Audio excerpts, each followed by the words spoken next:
नमस्कार. हितगुज या आमच्या खास कार्यक्रमात मी मधुरा तुमचं मनापासून स्वागत करते. हितगुज या आमच्या खास कार्यक्रमातून आपण विविध विकारांची कारणं, लक्षणं, नव्या उपचार पद्धती, शस्त्रक्रियांमुळे होणारे फायदे तसंच रुग्णाचं क्वालिटी ऑफ लाईफ अशा विविध बाबींवर तज्ज्ञांकडून अधिक मार्गदर्शन जाणून घेत असतो. आणि आज आपण चर्चा करणार आहोत पांढरे डाग, कोड आणि संशोधित आयुर्वेद उपचार. आणि याविषयी अधिक मार्गदर्शन करणार आहेत या विषयातील तज्ज्ञ डॉक्टर दीपक पाचपोर. विषयाला सुरुवात करण्यापूर्वी मी डॉक्टर पाचपोर यांचा आमच्या स्टुडिओमध्ये स्वागत करते. नमस्कार डॉक्टर. नमस्कार. नमस्कार.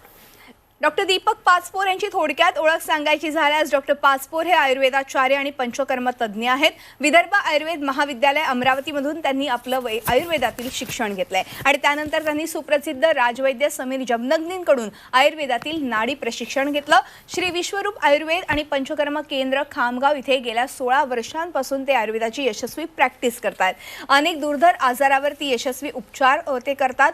यामध्ये पाठीच्या मणक्यांचे आजार असो, मायग्रेन, दमा, जुनाट सर्दी, आम्लपित्त, हृदयरोग, फुफ्फुसाचे आजार, मूळव्याध, मुतखडा, हर्निया, त्याचबरोबर वंध्यत्व, पुरुष वंध्यत्व, पीसीओडी, मासिक पाळीच्या तक्रारी, स्थूलता, थायरॉइड, लैंगिक समस्या, लहान मुलांचे आजार, मतिमंदत्व, गतिमंदत्व, तर त्याचबरोबर ADHD अशा विविध प्रकारच्या रुग्णांना आयुर्वेदाच्या उपचारांनी फरक पडलाय. महाराष्ट्रासह भारतात विदेशातही त्यांचे रुग्ण आहेत. मुंबई, पुणे, नागपूर आणि औरंगाबाद इथे त्यांच्या शाखा आहेत. चला तर आज आपण पांढरे डाग अर्थातच कोड याविषयी अधिक मार्गदर्शन जाणून घेऊया डॉक्टर पाचपोर यांच्याकडून. लगेचच डॉक्टर पुन्हा एकदा स्वागत आहे. आणि आज आपण पांढऱ्या डागांबद्दल चर्चा करणार आहोत आणि आयुर्वेदामध्ये या पांढऱ्या डागांबद्दल काय उपचार सांगितलेले आहेत, पांढऱ्या डाग कसे नाहीसे होऊ शकतात, ह्या सगळ्याबद्दल आपण विस्तृत तुमच्याकडनं माहिती जाणून घेणार आहोत. मात्र सगळ्यात पहिला प्रश्न मला तुम्हाला हाच विचारायचा आहे, कोड किंवा पांढरे डाग होण्याची नेमकी काय कारण आहेत? अतिशय महत्त्वाचा प्रश्न आहे आणि व्यवहारामध्ये ज्याला कोड किंवा पांढरे डाग असं म्हणतात, हा जो आजार आहे हा अतिशय भयंकर आजार सध्याच्या परिस्थितीमध्ये भारतामध्ये बघायला मिळतो.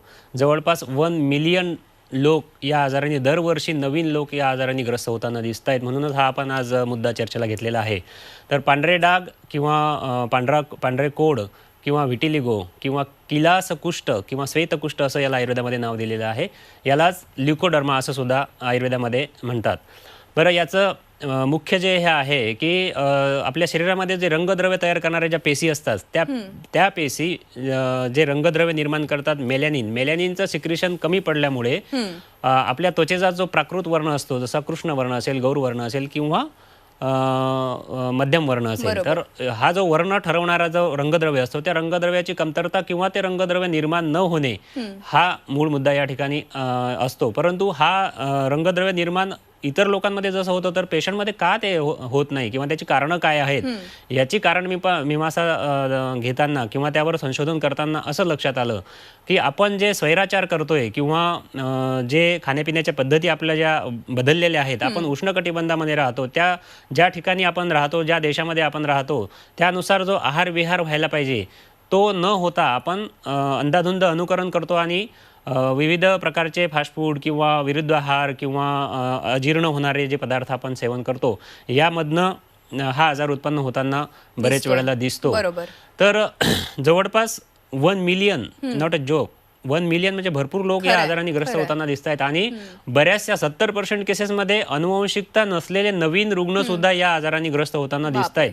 जेव्हा रुग्ण लहान मुलं घेऊन किंवा मध्यम बाल्यावस्थेतले मुलं घेऊन आईवडील जेव्हा आमच्याकडे येतात किंवा त्यांची जी अगतिकता असते, त्या मुलांची जी मानसिकता असते, त्यांच्यामध्ये जो न्यूनगंड निर्माण झालेला असतो तो आपल्याला बघून असं आपल्याला त्यांची क्यू यायला लागते किंवा कदर यायला लागते की या निरागस मुलांनी काय पाप केलं असेल किंवा यांनी काय अपत्य केलं असेल. तर त्यामध्ये सुद्धा असं लक्षात येतं की बाळ पोटात असताना आईकडून ज्या काही चुका होतात, अपत्य करणं किंवा मग विरुद्ध आहार सेवन करणं किंवा मग नेहमी बाहेरचं जे पदार्थ खाणं, याचं परिणाम बाळाच्या वरती होऊन त्याचं जे पित्त असते ते बिघडून त्या ठिकाणी सुद्धा विटिलिगो किंवा श्वेतकुष्ठ किंवा पांढरे डाग जन्माला आल्यानंतर बघायला मिळतात. मिनिमम म्हणजे 1.5 महिन्याच्या मुलामध्ये पांढरे डाग संपूर्ण अंगावर असलेली केस सुद्धा मला बघायला मिळाली आहे. 1.5 महिन्याचं बाळ, आता त्यांनी काय अपत्य केलं असेल तर ते सगळं जे काही आहे त्याच्या आईने जे काही कार्य हे केलं आहे, समजा अपत्य केलं असेल किंवा जे काही खाल्लं असेल त्याचा परिणाम बाळावरती होईल, त्याच्या त्वचेवर होईल आणि बाळ जन्माला आल्यानंतर त्याच्यामध्ये विटिलिगो बघायला मिळते.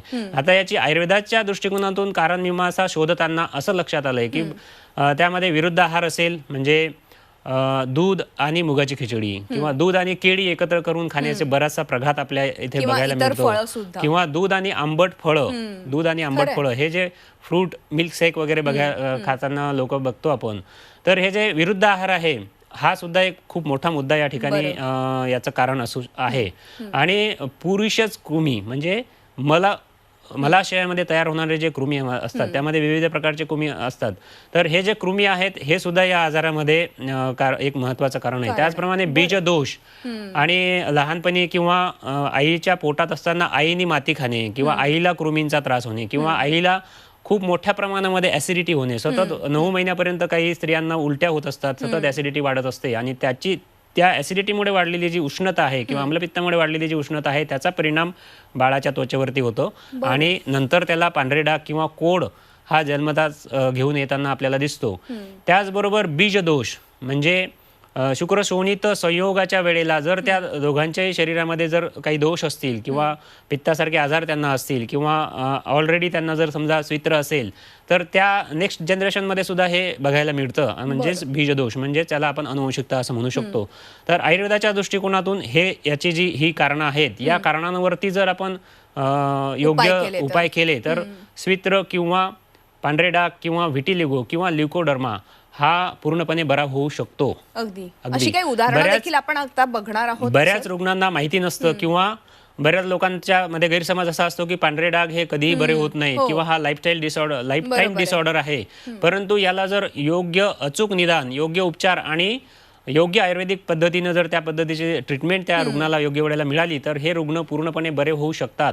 या जास्तीत जास्त लोकांपर्यंत किंवा जास्तीत जास्त रुग्णांपर्यंत हा मेसेज जाण्यासाठीच आपण हा प्रपंच आज या ठिकाणी घेतलेला आहे, कारण हा खूप महत्वाचा मुद्दा आहे. यामध्ये रुग्णाची मानसिकता ही सुद्धा बदललेली असते किंवा तो त्याच्यामध्ये न्यूनगंड निर्माण झालेला असतो. त्याचप्रमाणे रुग्णाचे जे नातेवाईक आहेत, आई वडील आहेत, यांच्यामध्ये सुद्धा एक प्रकारची अगतिकता त्या ठिकाणी आपल्याला बघायला मिळते. म्हणजे ते स्वतःला आयसोलेट करायला सुरुवात करतात फॅमिली म्हणजे समाजापासून. तर या लोकांना चांगलं आयुष्य किंवा चांगलं आरोग्य देण्याचा उद्देश समोर ठेवून आपण पांढरे डाग किंवा स्वित्र किंवा व्हिटिलिगोवरती काम करायला चालू केलंय आणि गेल्या 16 वर्षाचा जो अनुभव आहे असे असंख्य रुग्ण आपण या ठिकाणी बरे केलेले आहेत. त्यामध्ये 1.5 महिन्याच्या मुलापासून तर जवळपास 70 वर्षाच्या व्यक्तीपर्यंत जे रुग्ण आहेत वेगवेगळ्या स्तरातली ही अनेक रुग्ण आपण या ठिकाणी आयुर्वेदाच्या माध्यमातून पूर्णपणे बरी केलेली आहेत आणि त्यांना त्यांचं नॉर्मल आयुष्य जगू शकतात अशा पद्धतीचं त्यांना आपण आरोग्य प्रदान केलेलं आहे आयुर्वेदाच्या माध्यमातून. अगदी म्हणजे आयुर्वेदाच्या माध्यमातून पांढरे डाग किंवा हा कोड जो प्रकार आहे तो नक्कीच पूर्णपणे नष्ट होऊ शकतो आणि नक्कीच एक चांगल्या पद्धतीचे ते आयुष्य जगू शकतात. कारण की एकदा पांढरे डाग जर त्वचेवरती असतील तर ती व्यक्ती मानसिकरित्या कुठेतरी खचलेली पाहायला मिळते. याबद्दल तर मला तुमच्याकडनं अजून जाणून घ्यायचंच आहे. मात्र तत्पूर्वी त्वचा विकार आणि पांढरे डाग ह्यामध्ये काही फरक असतो का, त्याबद्दल काय सांगाल? त्वचा विकार जे आहेत हे त्वचा विकार त्वचा आणि रसरक्ताचे जे धातू आहेत, रसरक्त मांस अस्थि मज्जा शुक्र यांचा आश्रय घेऊन निर्माण होत असतात. त्वचा विकारामध्ये खाज किंवा कंडू असते, स्त्राव असतो किंवा पिटिका उत्पन्न होत असतात. परंतु स्वित्र या आजारामध्ये फक्त त्वचेचा रंग बदलणे एवढंच जर आपण कोष्ठातलं लक्षण असतं, त्या व्यतिरिक्त कुठलंही लक्षण त्या ठिकाणी नसतं. परंतु दिसायला हे विकृत दिसतं, त्वचेच्या ठिकाणी विरूपता निर्माण होते, त्वचेचे जे प्राकृत रंग असतो तो विद्रूप होतो आणि त्या रुग्णांच्या ठिकाणी जे न्यूनगंड निर्माण होतो, जी मानसिकता निर्माण होते की बा आपल्याला खूप मोठा आजार झालेला आहे आणि आपण हा आजार आता कधीही बरा होऊ शकत नाही, आपल्याला हा आयुष्यभर असाच राहणार आहे. तर या रुग्णांनी कुठल्याही प्रकारचं खचून न जाता योग्य वेळेला आयुर्वेदिक उपचार जर योग्य निदान करून योग्य ठिकाणी जर आयुर्वेदिक उपचार घेतले तर हे रुग्ण पूर्णपणे बरे होऊ शकतात. आणि जे लहान मुलं आहेत हे लहान मुलं फार लवकर बरे होऊ शकतात आणि त्यांचं नॉर्मल आयुष्य जे आहे ते खूप चांगल्या पद्धतीने ते जगू शकतात. त्याचबरोबर त्यांच्या पालकांवरती जे एक प्रकारचं दडपण असतं, जे एक प्रकारचं टेन्शन असतं की बाबा आपल्या पाल्याचं कसं होईल, याचा आजार बरा होईल की नाही होईल, तर त्यांनी खचून न जाता जवळच्या आयुर्वेदिक डॉक्टरकडे जाऊन योग्य निदान करून त्याचा जर योग्य आयुर्वेदिक उपचार घेतला तर हे रुग्ण पूर्णपणे बरे होत असतात. गेली अनेक वर्ष उपचार घेऊन थकलेले रुग्ण जेव्हा आयुर्वेदाकडे येतात, 10-10, 15-15 वर्ष किंवा 4-4, 5-5 वर्ष रुग्ण वेगवेगळ्या पॅथीची औषधं घेऊन शेवटचा पर्याय म्हणून जेव्हा आयुर्वेदाकडे येतात, अशा कंडिशनमध्ये सुद्धा रुग्ण बरे होतात. तर मग जर पहिल्यांदाच जर आपण आयुर्वेदाकडे गेलात तर आपला वेळ वाचेल, आपला पैसा वाचेल, आपली मानसिकता लवकर जाग्यावर येईल आणि या सगळ्या गोष्टीतनं आपण लवकर बाहेर येऊ शकतो.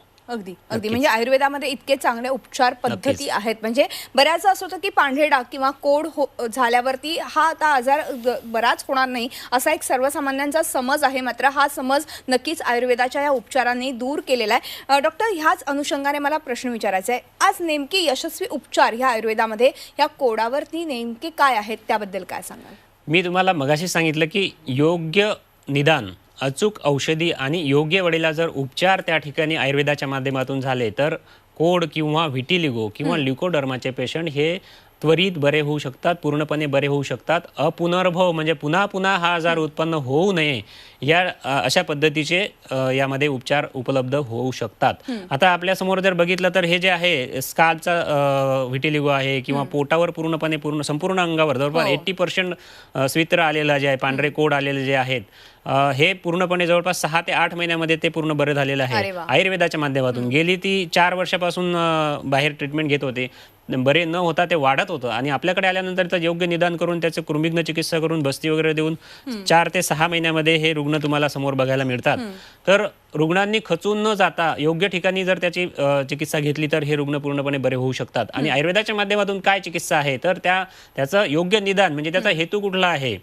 आता आपल्या शरीरामध्ये मेलॅनिन सिक्रेशन्स कमी पडतंय किंवा मेलॅनिन सिक्रेशन होत नाही हे जरी दिसत असेल तरी ते का होत नाही, त्याचं कारण काय आहे?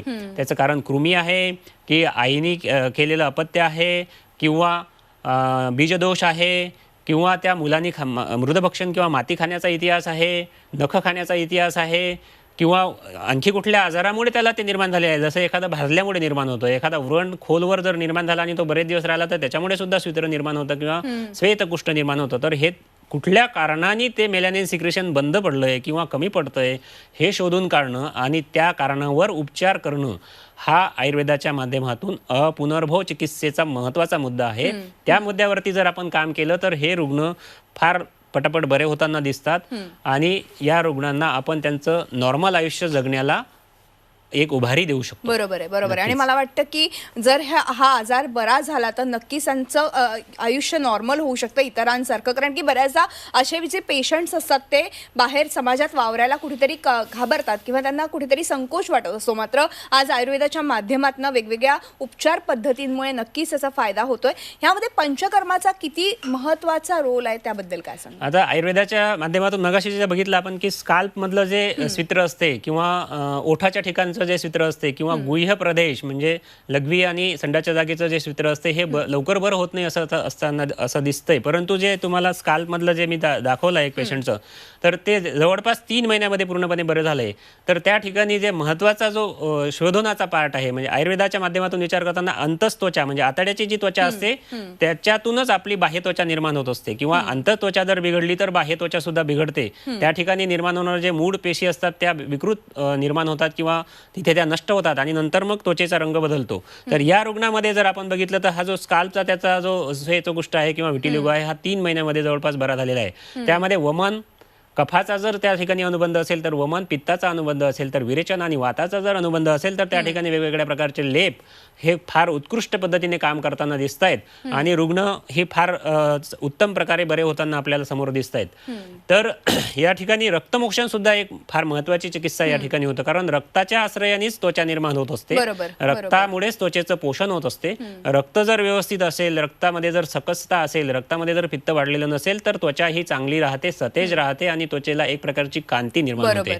तर वमन, विरेचन, रक्तमोक्षण, लेप ही जी आयुर्वेदातली शोधन चिकित्सा आहे किंवा पंचकर्म चिकित्सा आहे ही अतिशय या रुग्णांमध्ये उपयोगी होताना दिसते. बरोबर. आता डॉक्टर तुम्ही फार महत्त्वाचे मुद्दे सांगितले ह्यामध्ये पंचकर्माचा फार महत्त्वाचा रोल आहेच. मात्र ह्या सगळ्यानंतर जेव्हा रुग्ण तुमच्याकडे येऊन कोडावरती उपचार घेऊन जातात त्याच्यानंतर साधारणपणे त्यांची एकूणच मानसिक अवस्था कशी बदलते, काय फरक पडतो नेमका? त्यांच्यामध्ये एक प्रकारचा कॉन्फिडन्स निर्माण होतो आणि जे दडपण त्यांना आलेलं असतं अक्षरशः म्हणजे त्यांचे आई वडील आता बरेचसे आपल्यापेक्षा वयस्कर सुद्धा असतात किंवा ते जेव्हा आपला म्हणजे पाया पकडायला बघतात किंवा त्यांच्या डोळ्यामध्ये ते आनंदाश्रू मिळतात आपल्याला बघायला की माझं अपत्य बरं झालं किंवा माझा मुलगा बरा झाला, माझी मुलगी बरी झाली, तुमच्यामुळे डॉक्टर खूप बरी झाली.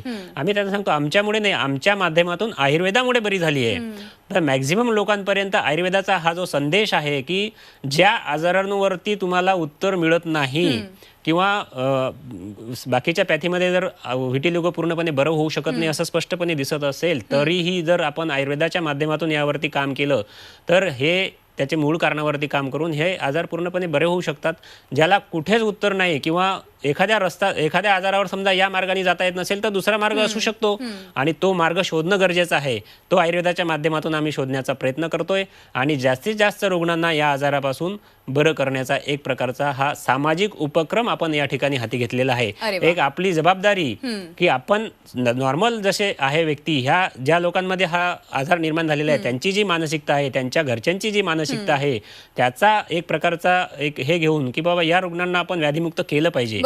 जे कुठेच बरे होऊ शकत नाही ते आयुर्वेदाच्या माध्यमातून बरे होऊ शकतात का, याचं उत्तर शोधताना याचा शोध लागलेला आहे. या आजारावरचे उपचार जे आहेत हे शोध लागलेला आहे. म्हणजे ग्रंथामध्ये त्याचं वर्णन आहेच, फक्त आपण त्याचं अप्लिकेशन केलं आणि त्याचे रिझल्ट आपल्याला मिळाले. अगदी खरं तर अनुवंशिकता ह्यामध्ये फार महत्त्वाचं होतं. त्यामुळे अनुवंशिकतेमुळे कदाचित पुन्हा पुढच्या पिढीला कोड किंवा हे पांढरे डाग उद्भवत होते. मात्र आज आपण बघितलं तर खाण्यापिण्याच्या सवयी बदललेल्या आहेत आणि ह्या सगळ्या सवयींमुळे कोड किंवा पांढरे डाग उद्भवत आहेत. ह्या सगळ्याबद्दल अजून मला विस्तृत माहिती तुमच्याकडनं जाणून घ्यायची आहे. नेमकी काय काय उपचारांमुळे काय काय फायदा झालेला आहे, काही उदाहरणं देखील पेशंटची जाणून घ्यायची आहेत, पण एका छोट्याशा ब्रेकनंतर.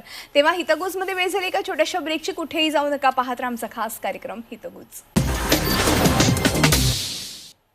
ब्रेकनंतर हितगुजमध्ये आपलं पुन्हा एकदा स्वागत आहे आणि आज आपण पांढरे डाग आणि संशोधित आयुर्वेद उपचार या विषयावरती चर्चा करतो आणि या विषयावरती आपल्याला मार्गदर्शन करताय डॉक्टर पाचपोर. आपण पुन्हा एकदा चर्चेकडे वळणार आहोत. डॉक्टर, ब्रेकवर जाण्यापूर्वी आपण पांढऱ्या डागांबद्दल अधिक माहिती जाणून घेतली. मात्र अनुवंशिकता किंवा बीजदोष आपल्याला वेळीच रोखायचा असेल तर काही आयुर्वेदात अशा काही उपचार पद्धती आहेत का की जेणेकरून अशा पद्धतीचा विकार होणारच नाही? नक्कीच, अतिशय महत्त्वाचा प्रश्न तुम्ही विचारलेला आहे. तर आजच्या या घडीमध्ये म्हणजे अनुवंशिकतेपेक्षाही जास्त नवीन रुग्ण जे आहेत, ज्यांच्या फॅमिलीमध्ये कुठेही स्वित्र नाही आहे किंवा पांढरे कोड नाही आहेत, असे नवीन रुग्ण सुद्धा भरपूर 70% नवीन रुग्ण आहेत जवळपास. आणि दुसरा महत्त्वाचा मुद्दा जो आहे, तर समजा एखाद्याच्या फॅमिलीमध्ये जर का स्वित्र असेल किंवा पांढऱ्या डागांचा आजार असेल तर तो आपण थांबवू शकतो का? तर नक्कीच थांबवू शकतो. त्या ठिकाणी नवीन जे दाम्पत्य आहेत त्यांनी पंचकर्माचं शोधन करून घ्यायचं, वमन, विरेचन, रक्तमोक्षण, बस्ती करून घ्यायचं. त्याचबरोबर आपण जर त्या ठिकाणी गर्भसंस्कार हे योग्य पद्धतीने केलेत तर त्या नेक्स्ट जनरेशनमध्ये हा जो आजार आहे हा होणार नाही. आणि जर का समजा दोघांनाही जरी असेल तर या पद्धतीने आपण त्यांच्यावरती उपचार करून त्यांना स्वस्त किंवा एक्स्ट्रा ऑर्डिनरी जे अपत्य आहे ते त्यांना प्राप्त होऊ शकतं आयुर्वेदाच्या माध्यमातून. परंतु अतिशय महत्त्वाचा आणि गंभीर मुद्दा असा आहे की ज्या फॅमिलीमध्ये कुठेही स्वित्राचा आजार नाही आहे किंवा त्यांच्या वंशवाडीमध्ये कुठेही नाही आहे पण मुलांना झाला आहे, जवळपास समजा 1.5 वर्षाचं किंवा 2 वर्षाचं किंवा 4 वर्षाच्या मुलींना जर त्या ठिकाणी पांढरे डाग बघायला मिळत असतील आणि एकुलते एक जर अपत्य त्या ठिकाणी असेल तर त्या आईवडिलांची किंवा पालकांची मानसिकता काय असेल आपण कल्पना करू शकतो. अक्षरशः ढसाढसा ते रुग्ण रडताना, रुग्णाच्या नातेवाईक रडताना आपल्याला दिसतात. तर या रुग्णांनी किंवा त्यांच्या नातेवाईकांनी कुठेही खचून न जाता आयुर्वेदाच्या माध्यमातून जवळच्या वैद्याकडे जाऊन योग्य निदान, योग्य उपचार आणि आयुर्वेदिक उपचार त्या ठिकाणी घेऊन रुग्ण पूर्णपणे बरे होऊ शकतात आणि पुढच्या पिढीमध्ये हा ट्रान्सफर होणार नाही. किंवा बाल्यावस्थेमध्ये जर या आजाराचं जर आपण समूळ उच्चाटन केलं तर ते नेक्स्ट जनरेशनमध्ये जाणारच नाही. बरोबर आहे. कारण त्याची जी काही ग्रोथ असते ती ग्रोईंग चाइल्ड असते. त्याच्यामध्ये जर ते दोष आहेत ते तिथेच जर आपण कमी करून टाकले तर ते त्याच्या शरीरामध्येच राहणार नाही तर नेक्स्ट जनरेशनमध्ये जाण्याचा प्रश्नच येत नाही. म्हणजे तिथे देखील आपण रोखू शकतो आणि त्यावरती देखील आपण खरं तर आयुर्वेदाच्या माध्यमातून उपचार करू शकतो. आणि मला वाटतं की पांढरे डाग जाणार नाहीत असं जर ज्यांचा समज असेल तो नक्कीच आता ह्या माध्यमातनं दूर झाला असेल. आणि खरंच आज 1 मिलियन जवळपास लोकांना हा पांढरे डागाची समस्या आहे ती नक्कीच दूर होणार आहे, कारण की आज आयुर्वेदामध्ये खूप चांगल्या उपचार पद्धती आहेत. डॉक्टर, वेळ संपल्यामुळे आज आपल्याला इथेच थांबावं लागतंय, मात्र तुम्ही आलात आणि खूप छान आणि मोलाचं मार्गदर्शन केलं त्याबद्दल मनपूर्वक आभार. धन्यवाद. आणि ह्यानंतर हितगुज या आमच्या खास कार्यक्रमात इथेच थांबतो. तुम्ही पाहत राहा आमचा खास कार्यक्रम हितगुज.